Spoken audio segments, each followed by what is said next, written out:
I was not thrown out of the house. At least, that wasn't the worst thing that happened that night. The worst part was, my parents didn't just send me away. They erased me from the family. As if I had never existed. If you've ever been hurt by your own family, comment 1. My name is Hannah Carter. I'm 36 years old. But this story began when I was 16. One November night. Heavy rain. So cold I couldn't feel my hands anymore. And I stood in front of my own house. With only one suitcase. You are no longer our daughter. My mother said it very softly.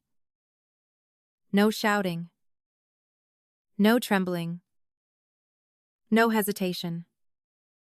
Just cold like a sentence that had been prepared in advance. I stayed there, waiting for something. Another sentence. A change. A sign that she didn't really mean it. But no. Nothing happened. My father stood behind her. He didn't say a word. He just looked at me. Not like a father, but like someone dealing with a problem. Something that needed to be removed. The door opened. My mother pointed outside. Go. 2 words. But enough to end everything. I stepped out. No one held me back. No one ran after me. No one said wait. Only the sound of the door closing behind me. Final. Clean. As if they had just completed a task. But that's not what stayed with me. What I can never forget is 11 seconds before that. Sunday dinner. My whole family was there. My father, a well-known lawyer in Seattle. My mother, a woman respected by everyone at church. My brother, the pride of the family. My sister, the perfect child. And me. Always the extra one. I said, I have something to tell you. No one noticed. I had to say it a second time. And when I said it, everything stopped. I'm pregnant. No screaming. No panic. Just silence. Cold. Heavy. Hard to breathe. I counted. 11 seconds. No one said anything. No one asked if I was okay. No one asked if I was scared. The first question my father asked was, who? Not are you okay? Not what happened. Just, who is the father? I answered. His name is Daniel Brooks. He's not rich. He didn't go to an elite school. Just a guy working at a car repair garage. And I saw everything collapse, right in my parents' eyes. Not because I was pregnant, but because I was pregnant with the wrong person. My father stood up.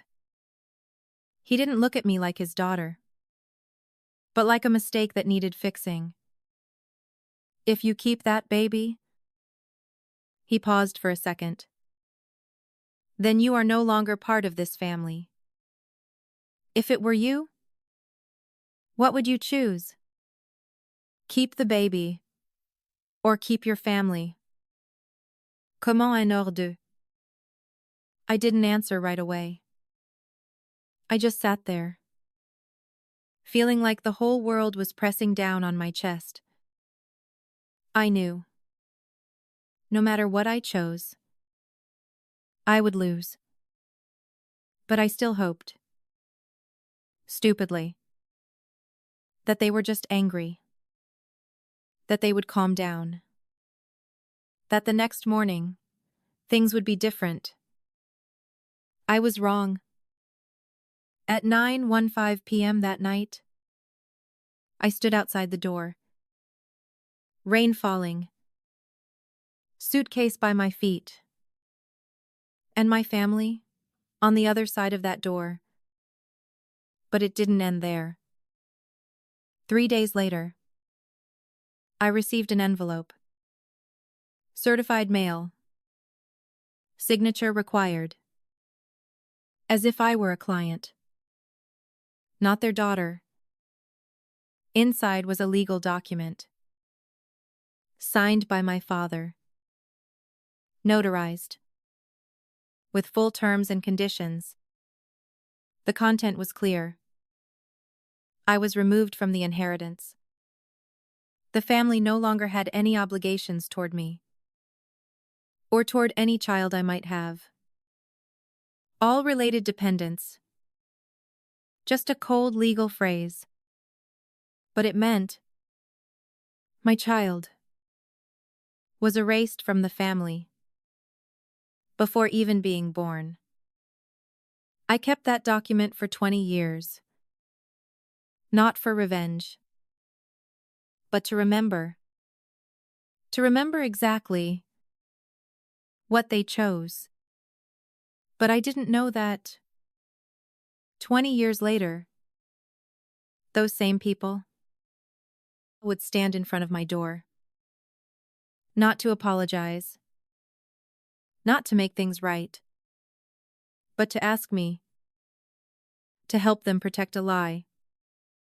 And this time, I will not stay silent. I used to think the night they threw me out was the first time I lost my family. But later I realized I had lost them a long time before that. It was just that on that night, everything was finally said out loud. In my family. No one hit me. No one yelled at me for no reason. There were no big arguments. From the outside, we looked perfect. But if you've ever lived in a family like that, you understand. There is a kind of pain that makes no sound. I wasn't hated. I was just never chosen. My brother, Daniel, was always the pride of the family. Every conversation at the dinner table revolved around him. His grades, his internships, his future. My sister, Claire, was the perfect model. Obedient, beautiful, proper, never made mistakes. And me, I existed. That's it. Once I brought home a report card full of A's. I held on to it all day, waiting for dinner to show my parents. I thought, this time, maybe they would be proud. My father glanced at it, nodded. Nice. Then turned to ask Daniel about his exam. In that moment, I understood something. It wasn't that I wasn't good enough. It was that, no matter what I did, I was not the one they wanted to see. If you've ever tried so hard and still weren't recognized, comment 1. I started to change. Not to become better, but to attract less attention. I stopped talking about school. Stopped sharing my feelings. Stopped asking for anything. I learned how to exist quietly. Dinners became easier. When I said nothing, Days at home became more peaceful. When I needed nothing, I turned myself into the smallest version possible. But there was one thing. I couldn't shrink. The feeling that I didn't belong there. It was always there. In every passing glance. In every unfinished sentence. In every family photo. Where I stood at the edge. Do you know that feeling? When you're in a room, but no one really sees you. I do. I lived with it for years. Until I found somewhere else. The public library. No one knew who I was. No one compared me to anyone. No one expected anything from me. There. I wasn't the unwanted child. I was just a girl reading a book. And that's where I met Daniel Brooks. He didn't know my family. Didn't care who they were. Didn't ask me to become anything. He just asked one question. Are you okay? A simple question. But the first one, that made me feel like I existed. I didn't answer right away. Because I wasn't used to someone actually wanting to know. But then, I started going back to the library more often. Not for the books, but because, for the first time, someone looked at me like I mattered. We talked. At first small things, then deeper ones. He didn't try to fix me. Didn't judge me. Didn't try to turn me into someone else. He just stayed. And for someone who had lived her whole life in silence like me, that was everything. But that was also when everything began to change. I started smiling more. At home. I started being less quiet. At the dinner table. And that made them notice. Not in the way I hoped. One evening, my mother looked at me longer than usual. She asked, "Where have you been going so much lately?" I said, "I've just been studying at the library." She nodded. But her eyes didn't believe me. I should have stopped there. I should have gone back to my old version. Smaller. Quieter. Invisible. But I didn't. Because for the first time, I felt like I belonged somewhere.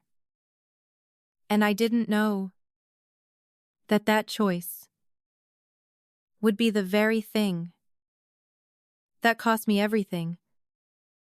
I didn't realize everything was slipping out of control. Not because I was naive, but because, for the first time in my life, I felt happy. Daniel wasn't like anyone I had ever known. He didn't ask me to become someone else. He didn't expect perfection. He didn't make me feel like I was not enough. When I was with him, I didn't have to try. I didn't have to shrink myself. I didn't have to stay silent just to be accepted. I just had to be myself. We started seeing each other more. Not just at the library, but in places I knew my family would never step into. A small cafe near the train station. An old park with rusted iron benches. A bakery where the owner always gave us leftover pastries at the end of the day. Those places weren't perfect, but they were the only places where I felt like I belonged. I began living two lives. One life at home, quiet and visibly acceptable. One life outside, seen, heard, loved. And like every secret, it started to grow. I came home later. I smiled more. I stayed silent less. My family started to notice. Not because they cared, but because I was no longer fitting the mold. One evening, my father said, "You seem different lately."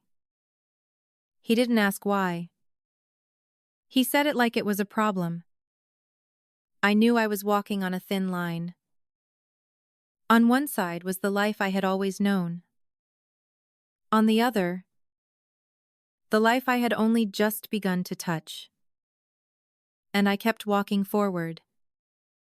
Until that day, October 28th. I stood in the restroom of a gas station. A place I never thought I'd find myself in. Holding a pregnancy test. I had missed my period. 1 week. Then 2. I tried not to think about it. Tried to reassure myself. Tried to believe it was just stress. But deep down, I knew. I bought the test. Hid it in my jacket pocket. Walked into the restroom. Locked the door. Everything happened so fast. And so slow. I stared at it. My hands shaking. My heart pounding so hard I could hear every beat. One line appeared. I exhaled. Then the second line showed up. Not faint. Not unclear. Clear. Undeniable. 2 lines. My world stopped in that moment. I didn't cry. Didn't scream. Didn't panic. I just stood there, looking at that small thing in my hand, and knowing nothing would ever be the same again. If you've ever stood in front of a decision, knowing it would change your entire life, comment 1. I called Daniel. My voice didn't sound like mine. "I'm pregnant." On the other end, silence. 1 second. 2 seconds. 3 seconds. I was ready for the worst. That he would panic. That he would run. That he would say, "This was my fault." But he didn't. He said, "It's okay, we'll figure it out." A simple sentence. But to me in that moment, it was everything. You're not alone. I closed my eyes. For the first time in hours, I could breathe. But deep inside, I knew. Not everyone would say that. I knew my family. I knew how they thought. I knew what mattered to them. And I knew, when they found out, their first question would not be, "Are you okay?" It would be, "What will people think?" I had 2 choices. Hide it, or tell the truth. Hiding it might let me keep what was called a family. But telling the truth could cost me everything. I thought about it all night. No sleep. No food. just lying there staring at the ceiling, imagining every possible outcome. I thought, maybe I could wait. A week? A month? Some better time. But the truth is, there is never a right time for something like this. And I didn't want to live one more day in silence. So, I decided to tell them. Sunday dinner. Everyone was there. Like every week. Like everything was normal. But I knew, after that night, nothing would ever be the same again. I looked at them. On be on. My family. The people, I still hoped, would choose me. I took a breath, opened my mouth, and said, I have something to tell you. I knew that moment would come. But I didn't think it would be that cold. Sunday dinner. Everything looked the same as every other week. The table was perfectly set. My mother adjusted the napkins. My father talked about a case. Daniel spoke about his future plans. Claire smiled softly, nodding at the right moments. A perfect family. At least, from the outside. But inside, I was sitting there, with a secret I could no longer hide. I placed my hands on the table. I could feel my heart beat through my fingertips. I have something to tell you. No one reacted right away. Just like always. I had to say it again. The second time, they looked at me. 4 pairs of eyes. Waiting. Not with concern. But with judgment. I took a breath. And said, I'm pregnant. The air in the room froze. The fork slipped from my mother's hand. The sound of metal hitting the floor. Soft. But enough to break everything. My father didn't move. Didn't blink. Just stared at me. Then he asked, Who? Not are you okay? Not what happened. Just. Who is the father? I answered.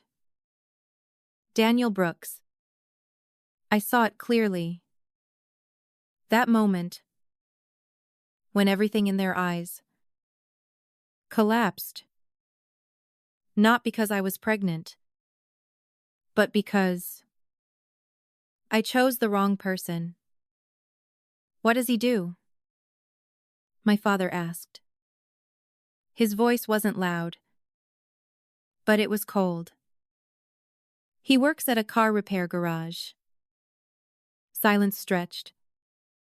This time not 11 seconds. But something endless.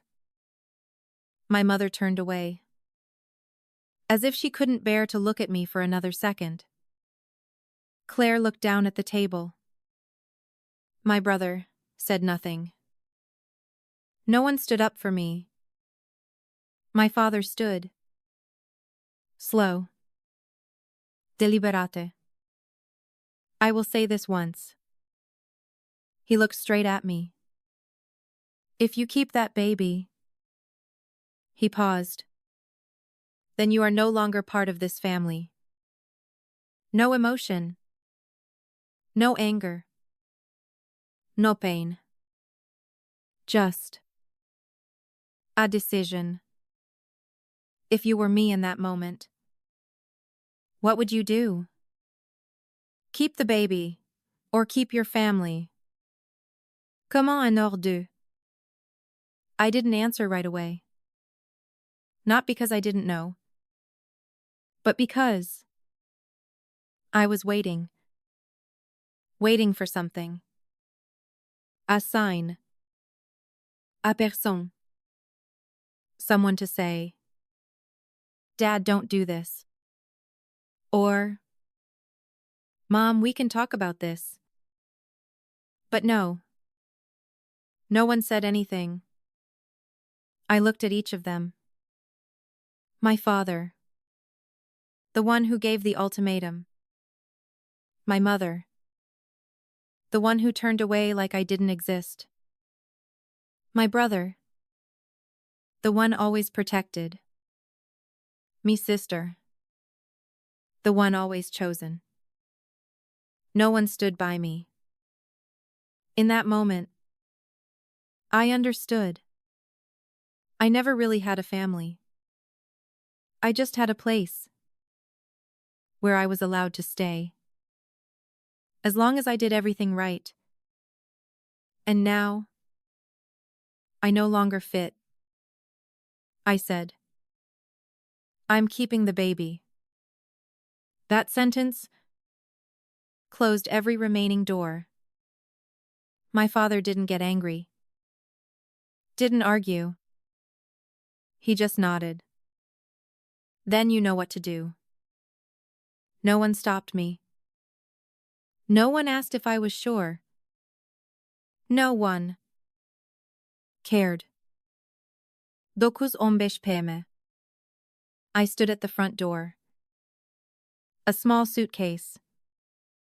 The only things I managed to gather. The rain started falling. My mother opened the door.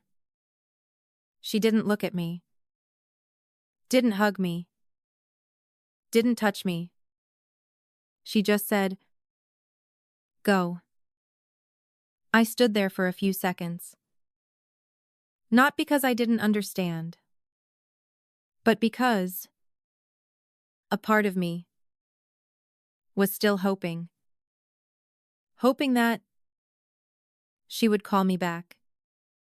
But no. She closed the door. And that was it. No final hug. No goodbye. No. Any sign that I had ever been their daughter. I stepped off the porch. Rain soaked my hair. My clothes. But I didn't feel cold. I just felt empty. I turned back and looked at the house. The place I had lived for 16 years. The lights were still on. Everything continued. As if I had never existed. And then I realized the worst part wasn't being thrown out. It was how easily they did it. I stood there in the rain. Alone. And for the first time, I truly understood. I had nowhere left to go. But I didn't know. Something worse was still waiting ahead. That night, I didn't know where I would go. I only knew one thing. I couldn't go back. The rain kept falling. The air was cold. My suitcase dragged behind me. And I stood in front of a truth I had never prepared for. I no longer had a home. I called Daniel. My hands were shaking so badly, I had to dial twice. He picked up immediately. What happened? I got kicked out. Just one sentence. But it changed everything. 20 minutes later, an old pickup truck stopped in front of the gas station where I was hiding from the rain. Daniel stepped out. He didn't ask anything else. Didn't blame me. He just pulled me into his arms. Soaked. Shivering. I'm here. I broke down. Not because I was scared, but because, finally, there was someone who didn't leave me behind. But reality doesn't stop for a hug. Vahat. Samba Mayuan. An old car. And no plan. That was everything. For the first 2 weeks, we stayed with someone I never expected. Margaret Lewis. An old neighbor of my family. She saw me standing in the rain that night. She didn't say anything then. But she understood. When I knocked on her door, she opened it, looked at me once, and said, "Come in." No questions.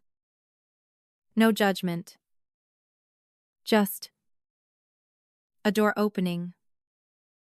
If in your life, someone has ever helped you when you had nothing, comment 1. We stayed there for 2 weeks. In a small room. An old bill. A thin blanket. But to me, it was everything. After 2 weeks, Daniel found a studio apartment. Above a laundromat. Cheap. Damp. Cramped. But it was the only place we could afford. I started learning how to live. Really live. Not the kind of existing inside a family, but existing on my own. I learned how to count every dollar. Learned how to eat less to save money. Learned how to mend old clothes. I learned how to not need anyone. But there was one thing I couldn't teach myself: how to be a mother. The day I gave birth, it was raining again. Just like the night I was thrown out. I lay in a hospital bed. No mother beside me. No family. Only Daniel. Holding my hand. I was in pain. So much pain.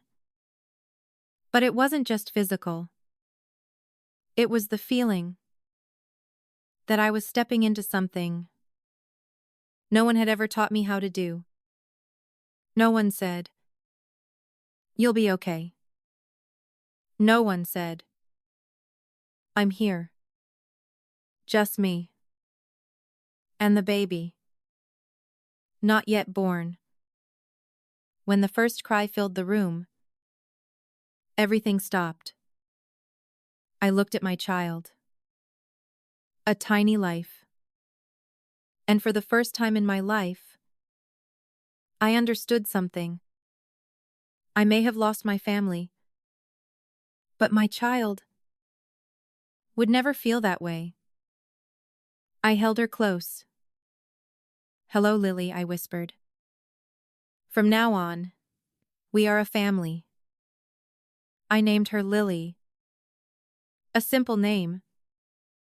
But to me, it was a promise. A new beginning. The first years were not easy. Daniel worked almost all day. I studied, worked part-time, and took care of Lily. There were days I didn't sleep. Days I lived on instant noodles. Days I sat in the bathroom, crying in silence, so she wouldn't hear me. But I didn't give up. Because for the first time, I had a reason to keep going. I wasn't living for myself anymore. I was living for Lily. And I thought, maybe things would be okay. I thought The worst was over. I was wrong. Because 4 years later, one phone call took away the only person who had stood by me from the very beginning. I thought my life had already hit rock bottom. I had lost my family, lost my home, lost everything. But at least I still had Daniel. And in those early years, that alone was enough. We didn't have much. A small room, an old bill, a child who always needed care. But we had each other. There were nights when we sat on the floor together, sharing cheap food, and laughing at things that weren't even funny. There were mornings when Daniel left before sunrise, before Lily woke up, to work long shifts. He always kissed her forehead before leaving. I'll be home early. But early usually meant midnight. I thought this life would continue like that. Hard, but stable. Until that day. March 15th. A normal day. Too normal. Daniel went to work like always. He kissed Lily. Kissed me. I'll be home early. I didn't know that was the last time I would ever see him. That afternoon, my phone rang. An unknown number. I almost didn't answer. But something made me pick up. Is this Hannah Carter? A male voice. Cold. Professional. I'm with the police. The rest? I don't remember clearly. Just one sentence. Traffic accident. Did not survive. My world didn't shatter. It disappeared. Like someone had flipped a switch. I didn't cry right away. Didn't scream. I just sat there, phone in my hand, not understanding what had just happened. If you've ever received a call that changed everything in a second, comment 1. I went to the hospital. They didn't let me in right away. I had to wait. Wait in a white room. Cold. Silent. Someone was talking to me. I didn't hear it. Until they led me inside. Daniel was lying there. Not moving. Not breathing. Still. In a terrifying way. I walked closer. Touched his hand. Cold. Not the kind of cold from weather. But the cold of an ending. I don't know how long I stood there. I only know a part of me died with him. Daniel war 26. And all that was left was an insurance check. Yuan ling ling ling. Yuan ling ling ling. For a life. Yuan ling ling ling. For the only person who chose me. I held that paper. And for the first time, I felt anger. Not at Daniel. But at life. Why? Why was the only person who didn't leave me the one taken away? Why did I have to start over? Again. I went home. Lily ran to me. Where's Daddy? That question broke me. I knelt down, held her tightly. But I didn't know what to say. How do you tell a 4-year-old that her father is never coming back? That night, Lily fell asleep. I sat alone in the living room. No lights. No sound. Just darkness. And for the first time, I thought about giving up. Not dying. But stopping. Stopping the effort. Stopping the fight. Stopping the belief that things would get better. Because clearly, every time I started again, life took something from me. Then, I heard small footsteps. Lily stood at the door, eyes half asleep. Mom! She walked over, climbed into my lap. Where's Daddy? I held her tighter.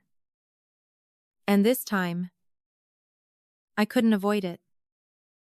Daddy isn't coming back. Lily didn't cry right away. She just looked at me. Then asked, Are you going to leave too? That question pulled me back. Instantly, I held her close. No. My voice trembled. But it was certain. I'm not going anywhere. In that moment, I understood something. I could lose everything. But I was not allowed to lose again. I wasn't living on hope anymore. I was living on responsibility. For Lily. And this time, I wouldn't just survive. I would fight. But I didn't know where that fight would take me. After Daniel's funeral, everything became quiet. Not peaceful, but empty. The room was still the same. The chair he used to sit in was still there. His shoes by the door, untouched. But him, gone. In the days that followed, I lived like a machine. Wake up. Feed Lily. Take her to preschool. Go to work. Come home. Repeat. No emotions. No thoughts. Because if I stopped, even for a moment, I would collapse. The $12,000 insurance money didn't last long. Rent, food, childcare. Every number felt like pressure. I started taking any job I could find. Waitressing at a cafe. Cleaning apartments. Babysitting. Working during the day. Working at night. Some days, I fell asleep on the chair. Too exhausted to even make it to the bed. But I didn't stop. Because this time, there was no one left to help me. I was the only one. Lily had. But in the middle of those identical days, something began to change. Very small. Very slow. But enough for me to notice. I had a skill. I started helping a few friends. Organize their apartments. Not for money. Just because they asked. But then, they started recommending me to others. She has an eye for design. Hannah makes a room feel alive again. At first I didn't think much of it. Until one day, everything shifted. A small workshop. At a community center. I went because it was free. And that's where I met Evelyn Grant. A woman in her 50s. Sharp eyes. Steady voice. She looked at my small portfolio. Photos I had taken. Of the spaces I had transformed. She didn't compliment me right away. She just asked, "Who taught you to do this?" I answered, "No one." She stayed silent for a few seconds. Then said, "That's the problem."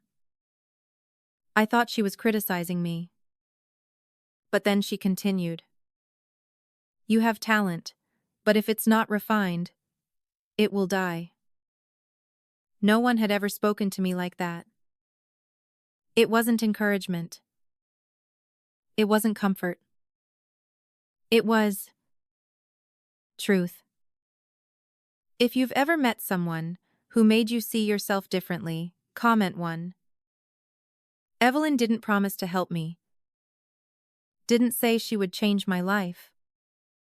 She just said, "If you're serious, I'll show you how to do this properly." And that was all I needed. I started learning. Not at a big school. Not in a formal program. But anything I could access. Old books.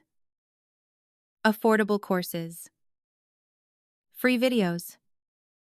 During the day I worked. At night I studied.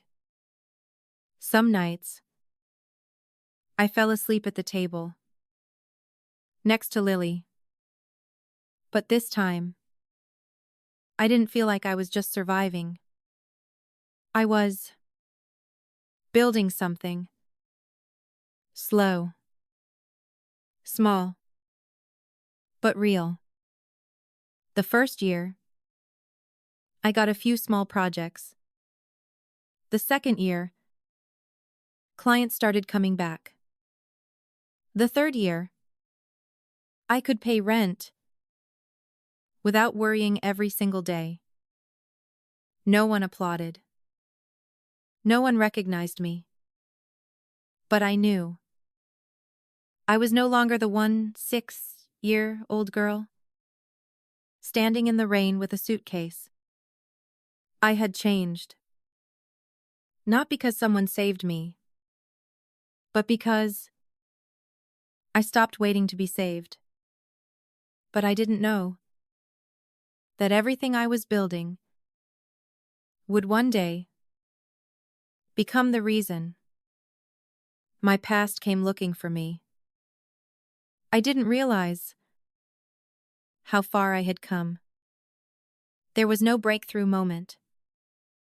No single day called success. It was just one day I looked back and realized I was no longer struggling hour by hour. My work began to stabilize. Small projects turned into bigger ones. Old clients came back. New clients were referred. I was no longer working alone. I had a team. Small, but mine. A small office. A view of the city. Nothing luxurious. But to me, it was an entire journey. Lily was 18 by then. She was no longer the little girl asking, "Where's Dad?" She was strong. Smart. And very much like me. But with one difference. She never had to ask, "Am I chosen?" because I made sure. She always was. We weren't rich, but we were okay.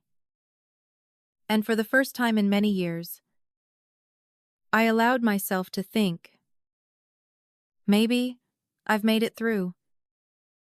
If you've ever thought everything was finally okay, only for the past to come back, comment 1. When I was 34, an article was published. Not something I planned. A client introduced me to a journalist. They wanted to tell my story.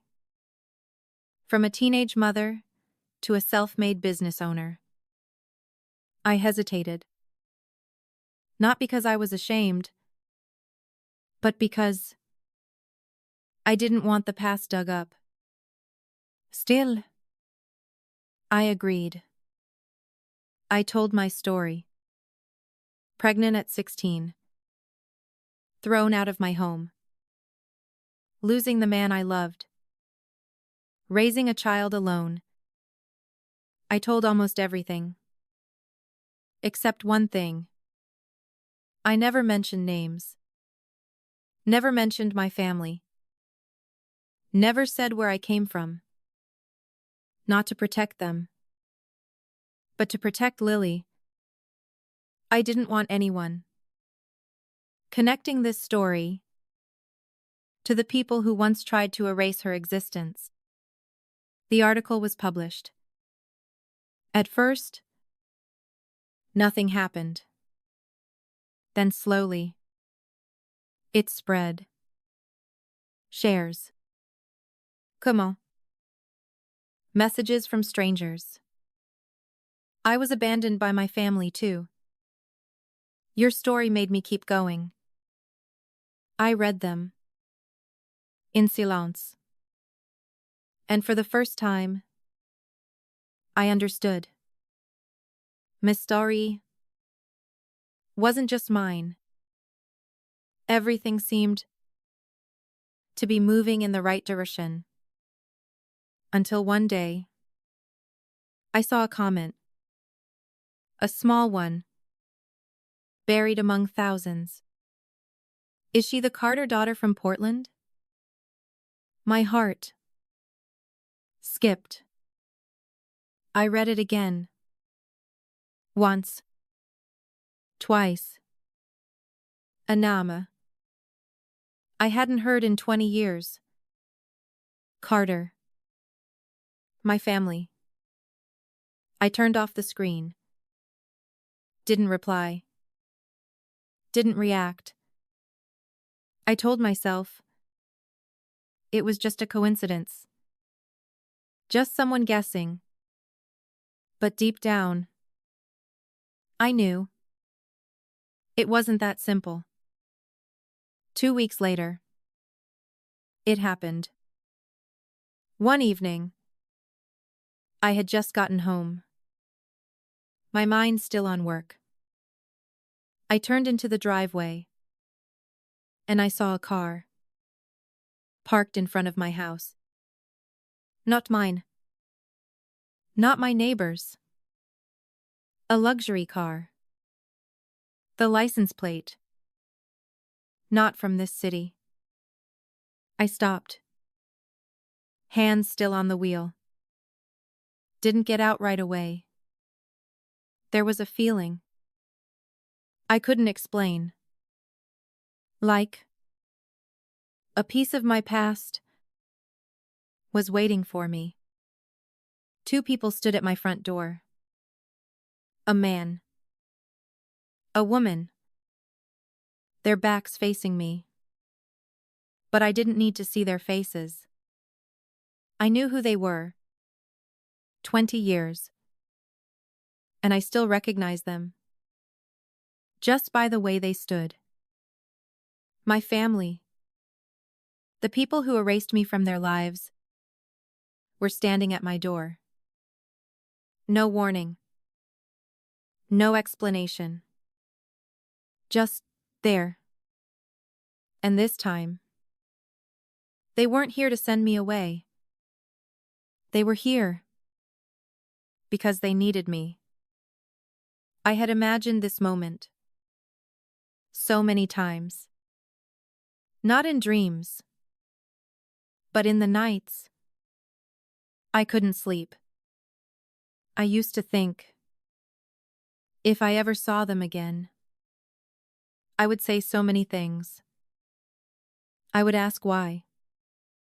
I would make them explain. I would take something back.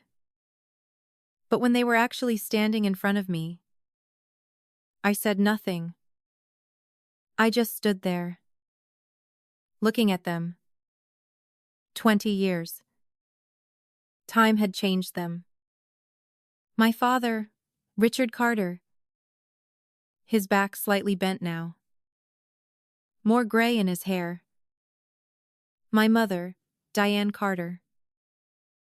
Still well put together. But her eyes, no longer as sharp as before. Only one thing hadn't changed. The way they looked at me. Not like someone they missed, but like someone they needed. I stepped closer. No hug. No greeting. Just one question. What is it? My father spoke first. Hannah, you look. He paused. Looked me up and down. Well. Well. One word. After 20 years. I nodded. That's enough. No one spoke for a few seconds. The air was tense. But not explosive. Like two strangers. Trying to remember how they once knew each other. My mother stepped forward. Can we come inside and talk? I looked at her. Part of me wanted to close the door. End it right there. But another part wanted to know. Wanted to understand what those 20 years of silence had led to. I opened the door. Come in. They walked into my house. The house I built. Dollar by dollar. Day by day. My father looked around. As if evaluating. The wooden floors. The furniture. The lighting. Just like the way he used to look at real estate. Not like a father entering his daughter's home, but like someone pricing an asset. My mother sat on the sofa, back straight, hands folded, exactly like before, as if 20 years had never happened. I stood across from them. Didn't sit. Didn't make it comfortable. Go ahead. My father exhaled. We need to talk about the family. I almost laughed. Family. That word sounded strange coming from him. Go on. I repeated. My mother glanced at my father. Then she said, We know you have a child. That sentence made me go still. Not because I was surprised, but because they finally said it. After 20 years. And, my father continued, we want to meet it. Not meet our grandchild. Not meet your child. Just it. If it were you? After being erased for 20 years, and they came back saying that how would you react? Comment 1. I looked at them. You want to meet my child? My mother nodded. We want to reconnect. I laughed. This time, I didn't hold it back. Reconnect. I shook my head. It took you 20 years to say that. No one argued. No one apologized. No one explained. Just silence. But then, my father did something that made everything clear. He opened his leather briefcase, took out a piece of paper. No, not paper. A check. He placed it on the table. $250,000. I looked down, then back at him. What do you mean? My father didn't circle around it anymore. We have an event. A 50th anniversary. 200 guests. We've already spoken about the grandchild. My heart skipped. Grandchild. My mother spoke quickly. We told people you have a son. A pause. Note silence. But the moment everything starts to break, they created a grandchild. That didn't exist. Just to maintain the image of a perfect family. And now, they were here to make me complete that lie. I looked at them for a long time. And for the first time in 20 years, I didn't feel pain. I just felt clarity. I looked at the check on the table. For a long time. 250,000,000. That number could change a lot of lives. But to me, it meant only one thing. A price. The price of 20 years of silence. The price of being erased from a family. And now, the price for me to come back. As if nothing had ever happened. I looked up. So you're buying me? My father didn't react. He just said, don't make this more complicated than it needs to be. Not denial. Not an apology. Just justification. My mother stepped in. This isn't a transaction. This is an opportunity to fix things. I laughed. Fix. I pointed at the check. This is what you call fixing things. No one answered. But I didn't need them to anymore. Because I understood. Everything. My father continued. We don't have much time. The event is in 10 days. We need you and your son there. Just a few hours. Photos, greeting guests, then you can go back to your life. He said it like he was scheduling a business meeting. Not a family reunion. Not an apology after 20 years. Just a script. And I was the actor they needed. What if I refuse? I asked. This time, my father looked straight at me. That look. I remembered it well. The look he used when he wanted control. I think you should think carefully. He said it slowly. We could reach out to the child directly.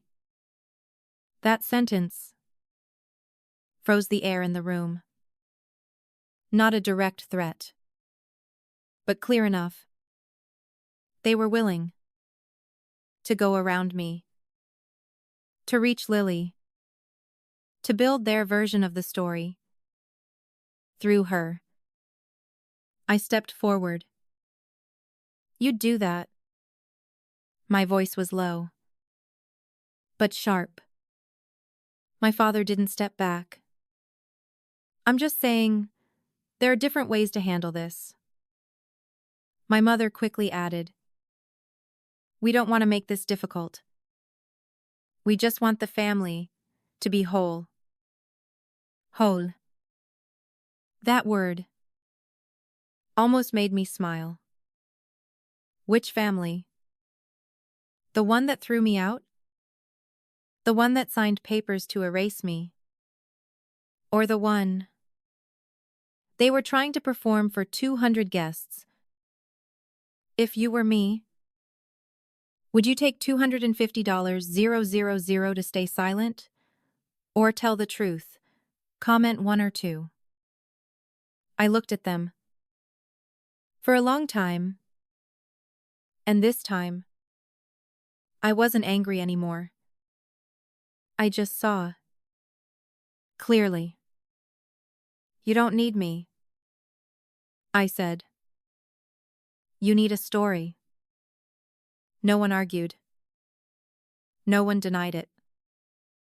Because they knew I was right. So let me be clear. I stepped closer to the table. Looked straight at my father. I don't have a son. A pause. My mother blinked. What? I don't have a son. I repeated. I have a child. But not the one you've imagined. My father frowned. The article said. I said child. I cut him off. You filled in the rest. The room cracked. For the first time, I saw them lose control. My mother stepped back. No, that can't be. We told everyone. Yes. They told everyone. They built an image. A perfect grandson. Smart. Successful. A continuation of the Carter legacy. But the truth? There was nothing like that. Just Ali. And now, that lie was falling apart. My father clenched his hand. Then we need you even more. He spoke faster now. A daughter or a son, it doesn't matter. We can adjust the story. Adjust. I repeated that word in my mind.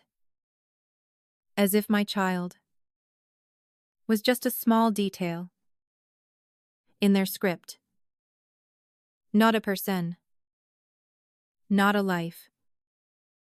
Just a tool. And that was the moment. I decided. Not whether I would go or not, but what I would do when I got there. I'll think about it, I said.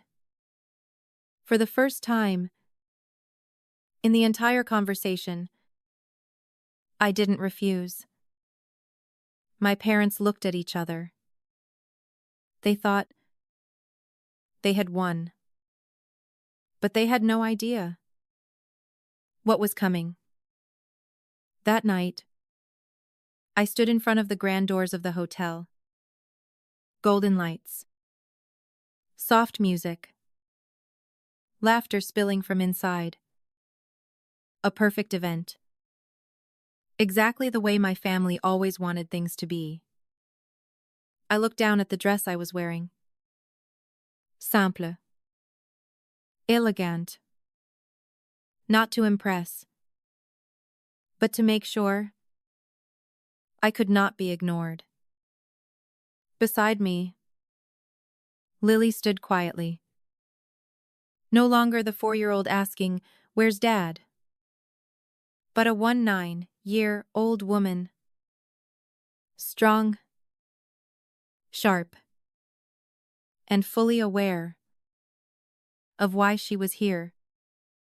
"Are you okay?" I asked. "I'm okay," she said. Then looked at me. "What about you?" I gave a small smile. "Tonight, I will be." We walked in. 200 people. Sound. Light. Expensive suits. Elegant dresses. And at the center, my parents. Standing on stage. Perfect. My father held the microphone. 50 years of marriage. His voice echoed. Family has always been the most important thing to us. I stopped. Heard those words. And realized some sentences sound beautiful, but are empty. If you've ever heard family is everything, from the very people who hurt you, comment one. I started walking. Step by step. The crowd began to notice. Eyes turning. Whispers rising. Who is that? Is that? I think I've seen her in an article. My father saw me. He paused. 1 second. Just one. But enough to change everything. My mother followed his gaze. And her face froze. I walked onto the stage. No one stopped me. No one knew what to do. I stood in front of them. 20 years. And for the first time, we stood as equals. "Hello," I said. My voice clear. Steady. "My name is Hannah Carter." The entire room fell silent. "I am the daughter of Richard and Diane Carter." Whispers spread. "Daughter. Didn't they say she?" I continued. "The daughter they said moved abroad 20 years ago." A heavy pause. I didn't go anywhere. I looked straight at the crowd. 20 years ago, I was thrown out of my home. A gasp echoed somewhere. I was 16. I was pregnant. And my family chose reputation over me. My father stepped forward. "Hannah, this is not." I cut him off. "Then when is the right time, Dad?" Silence. I reached into my bag and pulled out a document. "I've kept this for 20 years. I held it up. A legal document. Signed by my father. It clearly states he has no obligation to me or to the child I was carrying. The room broke. Whispers grew louder. People began to look at them. Not with admiration, but with doubt. If you were standing there, would you keep going or stop? Comment 1 or 2. I didn't stop. I didn't come here to ruin this event. I came because last week, I looked at my father. My family offered me $250,000 to bring their grandson here tonight. The room erupted. But here's the truth. I paused. Looked around the room. There is no grandson. Silence. Complete. My family created a story. A grandson who doesn't exist. To protect their perfect image. I turned. Looked at Lily. But I do have a child. And she is not what they imagined. Lily stepped onto the stage. No hesitation. No fear. My name is Lily. Her voice rang clear. I am their granddaughter. The one they never wanted to meet. A direct hit. Truth without decoration. My mother stepped back. My father said nothing. For the first time, they had no words. I didn't come here for revenge. I said. I don't need their money. I don't need their assets. I only need one thing. I looked straight at them. I will not be erased from my own story again. No applause. No words. But everything had changed. Completely. I placed the microphone down, took Lily's hand, and walked off the stage. Behind me, the noise began to rise. Question. Stares. Relationships beginning to crack. But I didn't turn back. Because for the first time, I didn't need them to see me anymore. We left the hotel. Without looking back. We didn't need to know what was happening behind us. We didn't need to hear another word. Because some truths, once spoken, can never be taken back. That night, I didn't feel like I had won. There was no sense of revenge. No satisfaction. Only a strange kind of quiet. As if something that had been pressing on me for 20 years had finally been lifted. The next morning, everything began. Videos from the event appeared online. At first, just short clips. Then, they spread. Thousands of views. Then tens of thousands. Comments flooded in. I can't believe this. What kind of parents are they? She endured that for 20 years. People who once admired my family started asking questions. Relationships began to crack. The reputation they had built over 50 years didn't collapse overnight. But it was no longer intact. And that was enough. My father stepped down from important positions. My mother stopped appearing at public events. They didn't disappear. But they were no longer the perfect family. And me, I went back to my life. Work. Clients. Dinner with Lily. Everything continued. But this time, it was different. Not because I changed their lives, but because they no longer controlled my story. If you've ever had to stand up for yourself, comment 1. A week later, my mother called. I stared at the screen for a long time. Before answering, her voice was different. Softer. Weaker. Are you okay? A question. 20 years late. I didn't answer right away. Not because I didn't know what to say, but because I didn't need that question anymore.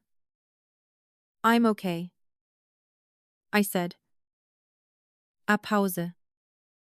Then she said, I don't know how to apologize. I closed my eyes.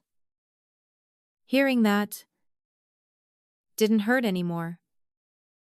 It just felt distant. Then don't, I said. Don't apologize if you don't understand what you did. She went quiet. This time, I didn't explain further. Didn't try to extend it. Because some things cannot be fixed with words.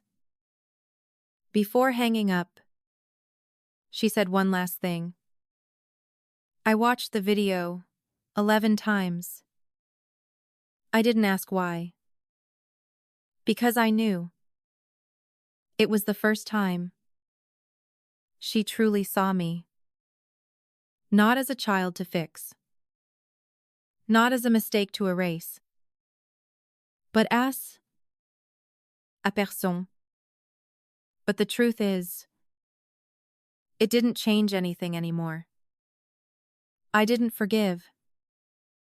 Not because I wanted to hold on to anger, but because I no longer needed to forgive to feel free. I just kept living. The life I built.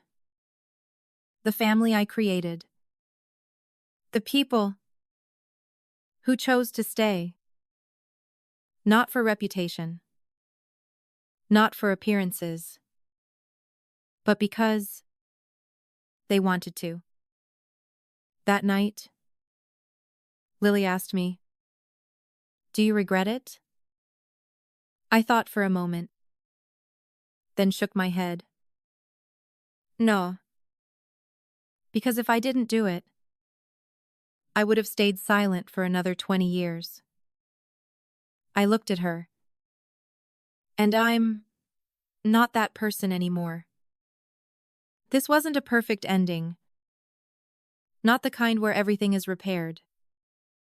Not the kind where families hug and cry. This was a real ending. Where justice doesn't come as a reward, but as truth. And sometimes, that alone is enough. By now you probably feel the same as I do. We've both realized the final lesson. You don't need anyone's approval to know your worth. You don't need to return to the place that hurt you to prove anything. And most importantly, the people who didn't choose you don't deserve the chance to choose you again.